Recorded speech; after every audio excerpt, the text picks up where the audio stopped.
Happy holidays, everyone. Welcome to Making Sales Social Live, our holiday edition, where today we are going to talk about the 12 days of LinkedIn. And we're not going to sing it, just to let you know. Oh, I practiced. Okay, well, if Bob wants to sing, Bob can sing. I'm not feeling very singy today. Welcome to Making Sales Social Live, as we share LinkedIn and social selling training, strategies, and tips that will have an immediate impact on your business. Join Bill McCormick, Bryn Tillman, and me, Bob Woods, every week. Making Sales Social Live. This is the recorded version of our weekly Making Sales Social Live show.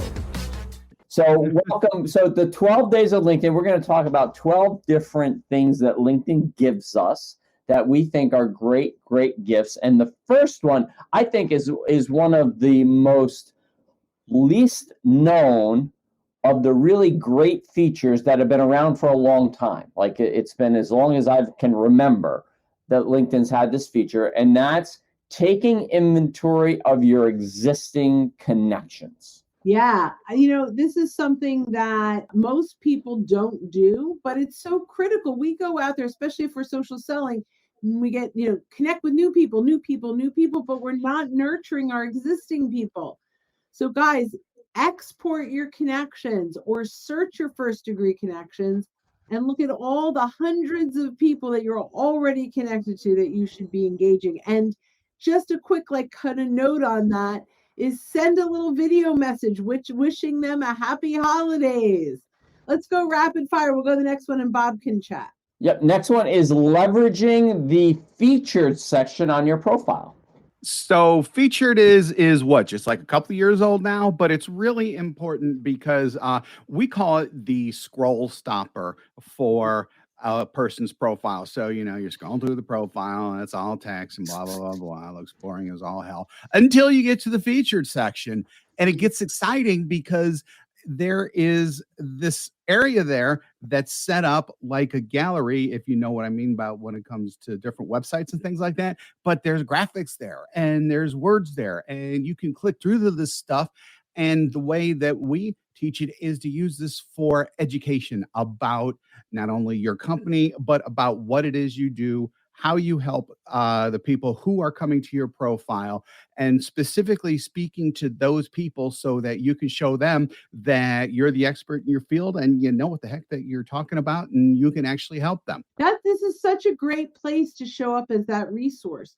We can actually connect posts to this, articles, any link to any blog post from your website. There are so many ways to leverage this, but just, what Bob's saying is make sure you're using this as a resource, not as a pitch, right? This is where we're showing up and bringing value. I love this. What's number 3, Bill? Number 3 is save a post for later. And so confession time, I forget about this all the time.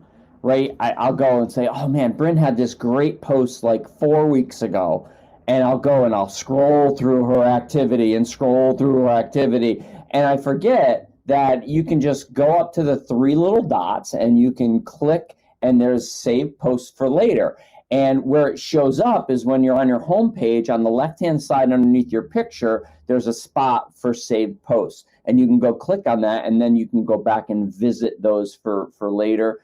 Great option. Like I said, a feature that I often forget about, but now because of the 12 days of LinkedIn, I'll remember it. I use it all the time. I mostly use it when I've created a post or a poll myself that I want to continue to go back to look at who's voting on it, who's engaging on it. So I don't have to go scrolling through all of my own activity. But there are a lot of, I have some Andy Foote posts that I've saved, some Richard Vanderbloom, where there's really good statistics and research, so I can continue to go back to that. So I love it. So a great one to remember. Number 4 is to optimize the use of your banner. This one is one of those things where we can't really zero in on something specific just because it's graphics. And as we all know, there are so many different ways to use graphics to do so many different things. One of the things that we say is use them as a billboard for your brand and or business. The thing is, you see all kinds of billboards out there. They're in so many different styles and everything else. It's difficult to give like a step-by-step thing for your business or for your own personal brand.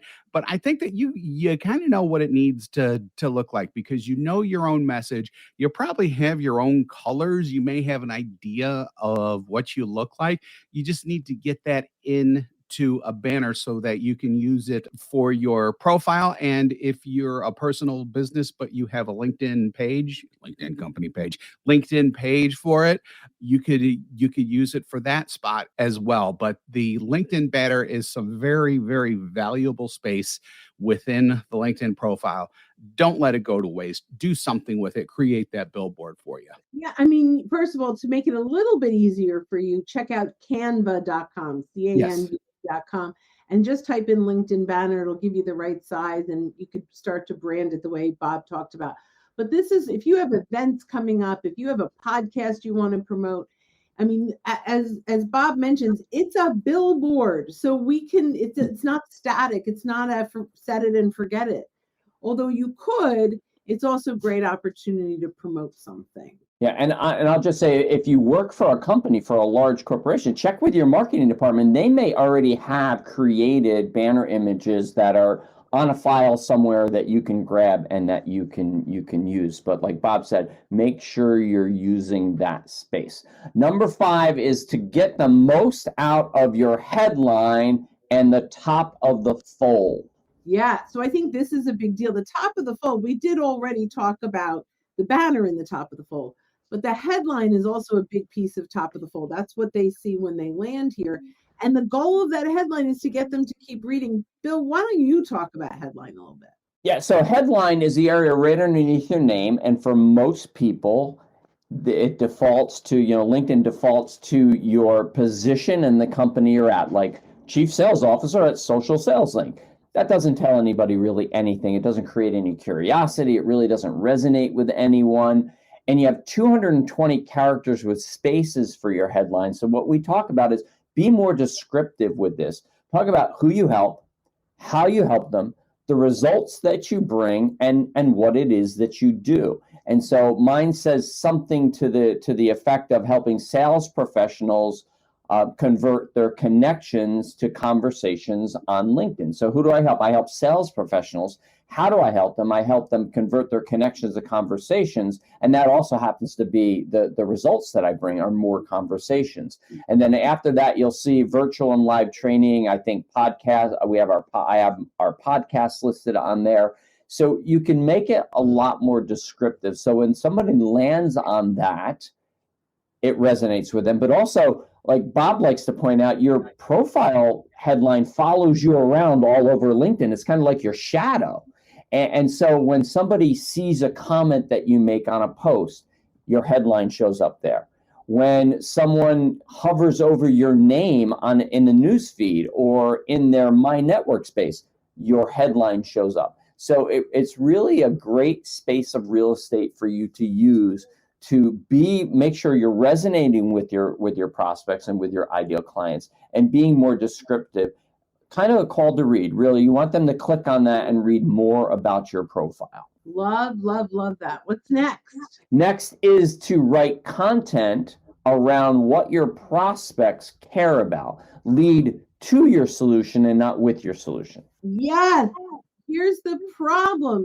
The problem is, typically as salespeople, we have so much we want to tell our audience, but we rarely step back and say, is this really what they want to consume? So it's absolutely vital that the content we're putting out there is stuff they want to engage on. Mm-hmm. And it has to align with what we do, but it shouldn't lead with what we do. Mm-hmm. So we want to make sure the content that we're putting out there is attracting and teaching and engaging our targeted buyers, not just the stuff we want to pitch. Yeah, great point. And that kind of points to the next part, the next day that we want to talk about, which is to position your profile to provide value for your prospects. So actually what I tell folks all the time is your profile is actually content too, right? Yeah, absolutely. 100%. So we want to position our profiles to provide that kind of value. And so really quickly, there's 5 things we say that we want any content to do, and our profile being that content. And this speaks to providing value. First is to resonate with the right audience, right? To make sure it resonates with the right people. To create curiosity. Bryn calls it the pug tilt. You know, when the dog kind of hears something funny and goes, huh? I call it lean-in moments. You know, I've got a big monitor in front of me, but sometimes I'll read something that'll cause so much curiosity, I'll actually do this. Huh, I never thought of that. So, right, create curiosity. I always have trouble with the third one, but that gets them thinking differently, right? Get them thinking differently. Nope, teach them something new, which is 3, which gets them thinking differently, right? Which then leads to more raised hands. So you can do that with your profile. We've told you a few things that you can do with that. Your banner image above the fold and that headline are just a few of the things that you can make sure that you're positioning your profile to provide value. So Bob, just talk like really quickly about the value in that about section and how to move that from resume to resource. Right. Yeah. So essentially, in the about section, everybody and LinkedIn actually hurts with this. And this is one of the things that's coming out about the new profile is that LinkedIn actually puts together an about section for you that is totally wrong. Because it talks, at least for our purposes as salespeople with our specific goals, I should put that on there because it puts together something that is about you, but about you like you're presenting yourself to an employer. So a resume. So what you need to do is you need to turn it into a resource so that you are attracting, teaching, and engaging the people who are there to read about what it is you do and not about you. Because again, this is no longer about using your profile as a resume. It's about using it as a resource. So we start with the challenge, right? What is the challenge that our buyers are facing? Then we provide insights. These are vendor agnostic insights, ultimately that get them, we're teaching them something new that gets them thinking differently. But vendor agnostic, it's not about us, right? Right. So once we've done that, just a line or two about how we help and a call to action, right? So if you're facing these challenges, let's chat and your contact information. Perfect. I love it. Thank you, guys. And the next day actually speaks to a comment that was made asking about the video introduction, and that's cover story. So day 8 is to take advantage of cover story. So Bryn, speak to that a little bit. Love this. Now mine is really goofy right now, but I change it out. This is 30 seconds to welcome people to your profile. I actually I'm using a Bitmoji as we're doing this. That just it's kind of cute, right? It's not really me, but I recommend for you guys, we have a lot of videos so people get to know us. If you don't do, especially if you don't do a lot of video, but this is your one chance, your one shot, or your first major shot of someone getting to meet you in person, right? Because it's a video. Do 30 seconds of no pitch in here. Just welcome them to your profile. Invite them to connect with you or engage. You can even ask them a question and have them to say, hey, connect with me and tell me your answer to this question. Whatever it might be, you've got 30 seconds. It's like the first 30 seconds when you walk up to someone at a networking meeting. So I love this. So next one, number 9, is to build rapport through natural conversation. This is a mistake that so many salespeople do. They connect and pitch. Did you have something in there, Bob? No, I'm just giving the finger snapping salesperson type of thing because that's what everybody gets into. Hey, thank you for connecting. Now let me bore you for the next 15 minutes about what I do and how I can help you. And I don't care if I can actually help you or not help you. I'm still going to tell you that. Yeah, and so starting real conversations. I'm just going to give one example because there are just so many. Let's say we find someone who's engaging on a Brene Brown post and we're like, ooh, this is someone I'd love to connect with. We should normally start a conversation if we were we went to an in-person event with Brene talking. we would in the audience or people sitting next to us say, hey, what do you love about Brene Brown? What's, and have you seen her before? Right. So let's have a similar conversation on LinkedIn. So maybe it's, hey, I see we're both Brene Brown fans. Did you hear the podcast she was on the other week? I'd be happy to send that to you. Here were some of my takeaways. Let me know if you want a link, right? Like just start a natural conversation with people around the topic they're engaging on. We have to slow down our outreach to speed up our outcome. And when we jump right into pitch, I mean, in the words of the great Larry Levine, they can smell commission breath even over Zoom, right? Like we want to make sure that they're not feeling like we're in this to sell. We're in this to start a conversation. If it leads to business, great. Yep. And that brings us to number 10, which is very similar, is engage beyond the like. Mark Hunter says you can't take clicks and likes to the bank, right? And just giving a thumbs up, I liken it to somebody's outside on their porch and you drive past and you just wave to them and they wave back. Yeah, and so I absolutely love that drive-by wave analogy for sure. When you just like, sometimes they don't even check likes. They don't even see who's liking. You want to make sure that you are constantly engaging, right? That you are adding comments, even mentioning other people that could get value from the post. That's a powerful thing. Bob, do you have the next one? I will take the next one. So leveraging LinkedIn polls to start conversations, which is quite frankly, I think if LinkedIn didn't do this on purpose, they, in terms of using polls to start conversations, everybody kind of stumbled into it because there are so many different ways to start conversations with polls. And one of the easiest ways to do it is that when you come up with that original poll question, LinkedIn gives you 4 choices to have as answers. So what we would recommend is having 3 questions and then the 4th one be other discuss in comments, because that way you're actively 3 answers, the 4th answer being other discuss in comments. So if they click on that, or heck, even if they don't click on that, they'll go down to comments and then they will be able to do to leave their opinion about the poll themselves or about what the other is. And at that point, when they do that, guess what?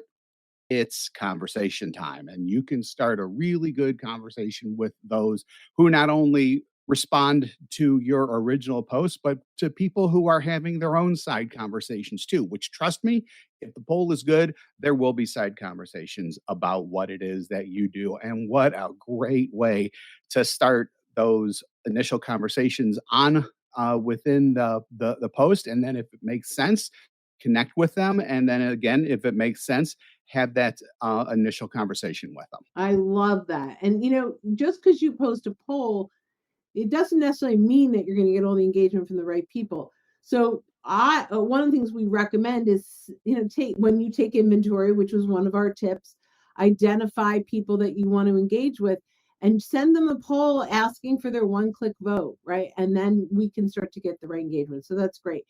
Number 12, our 12th day on LinkedIn.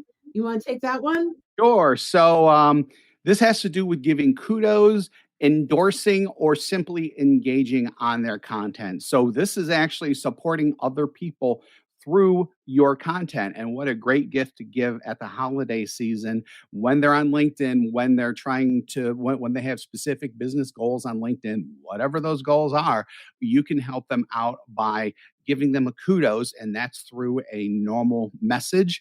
You go to post. Yeah, post, not message. You're right. Everything's got to be really specific when you're talking about LinkedIn. So going to a message or to a post, caught myself that time.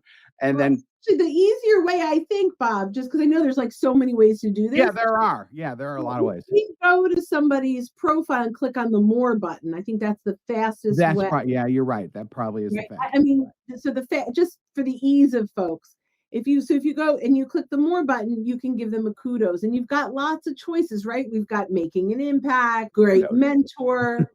There's a ton. This is a great opportunity to thank people. And in the holiday season, what an awesome thing.